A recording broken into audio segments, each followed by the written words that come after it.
गोष्टीचं नाव आहे बिरबलाची हुशारी. भवानी प्रसाद आणि अंबादास नावाचे दोन मित्र होते बरं का. ते अगदी एकमेकांच्या समोरच राहायचे. एकदा काय झालं, अंबादासला पैशांची थोडीशी गरज होती. तेव्हा तो भवानी प्रसादकडे गेला आणि त्याला म्हणाला, मित्रा, मला थोडीशी पैशांची गरज आहे रे. तेव्हा तू मला काही रक्कम कर्जाऊ दे, मी ते तुला लवकरच परत करीन. भवानी प्रसादचा आपल्या मित्रावर म्हणजे अंबादासवर पूर्ण विश्वास होता.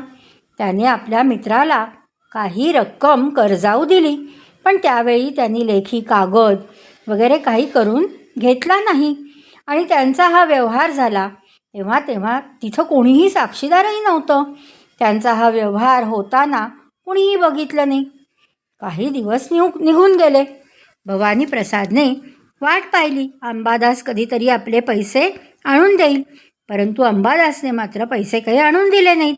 तेव्हा भवानी प्रसाद एक दिवस अंबादासला म्हणाला की मी तुला जी कर्जाऊ रक्कम दिली होती ते पैसे तू आता मला परत दे. पण अंबादासने कानावर हात ठेवले आणि तो म्हणाला, मी कधीच तुझ्याकडून कर्जाऊ रक्कम घेतलेली नाही. पैसे घेतल्याचे तो मुळी कबूलच करेना.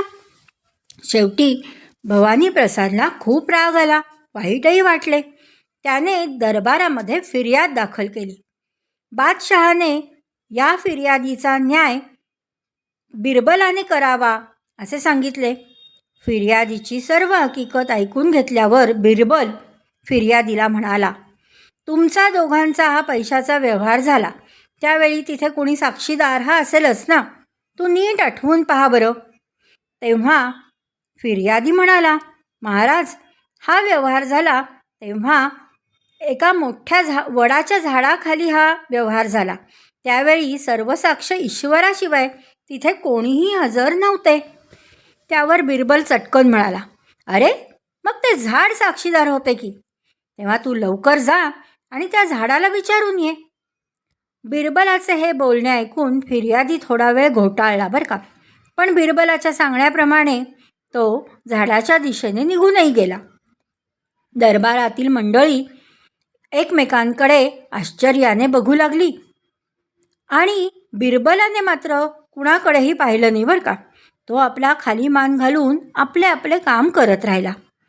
त्याने आरोपीला म्हणजे अंबादासला खाली बसायला सांगितले आणि स्वतः दरबाराच्या कामकाजामध्ये गढून गेला. थोडा वेळ बिरबल आरोपीला म्हणाला बरं का. थोडा वेळ गेल्यावर तो आरोपीला म्हणाला, काय हो, तुमचा मित्र अजून कसा परत आला नाही? बराच वेळ झाला की. ते पाहून अंबादास म्हणाला, महाराज, ते वडाचे झाड येथून कितीतरी दूर अंतरावर आहे, तो एवढ्यात कसा परत येईल? तेवढ्यातच थकलेला भवानी प्रसाद धापा टाकीत दरबारात बिरबलापुढे येऊन हजर झाला आणि म्हणाला, महाराज, मी त्या वडाच्या झाडाला विचारले, पण त्याने काही मला उत्तरच दिले नाही हो. त्यावर बिरबल फिर्यादीला म्हणाला बरं का, म्हणजे भवानी प्रसादला, अरे, तू इथून गेल्यावर प्रत्यक्ष वडाचे झाडच इथं आलं होतं आणि त्याने मला सर्व हकीकत खरीखुरी सांगितली. त्याबरोबर आरोपी एकदम चिडून रागारागाने म्हणाला, हे साफ खोटं आहे, मी तर इथंच आहे आणि मी साक्षीदार आहे. इथे झाड वगैरे काही आलेलं नाही आणि झाड इथं आलं असतं तर दरबारातील मंडळींपैकी कुणीतरी बघितलं असतं की, हो की नाही हो, असे त्यांनी दरबारातील मंडळींना विचारले. आता बिरबलाला त्या लबाड आरोपीचा म्हणजेच अंबादासचा खूप राग आला बरं का. बिरबलाने एकदम आवाज चढवला आणि तो म्हणाला, अरे लबाड माणसा, जर तुम्हा दोघांचा काहीच व्यवहार झालेला नाही तर मग तुला कसे माहिती की ते वडाचे झाड येथून खूप दूर आहे म्हणून? ज्या अर्थी ते झाड कुठे आहे हे तुला माहिती आहे, त्या अर्थी तुमच्या दोघांचा पैशाचा व्यवहारही त्या झाडाखालीच झालेला आहे. बिरबलाने शिपायास चाबूक आणण्याचा हुकूम केला. आता अंबादासला कळून चुकलं, आपल्याला फटक्याची शिक्षा होणार. हे कळताच अंबादासने आपला गुन्हा कबूल केला आणि भवानी प्रसादचे पैसेही त्याला देण्याचे कबूल केले. बिरबलाने आरोपीला म्हणजे अंबादासला अजून 10 मोहरा तुला जास्त द्यावयास लागतील असे सांगितले. बिरबलाच्या या चातुर्य बुद्धीने दरबारी मंडळी, बादशहा अतिशय खुश झाले आणि त्यांनी सगळ्यांनी बिरबलाचे खूप कौतुक केले.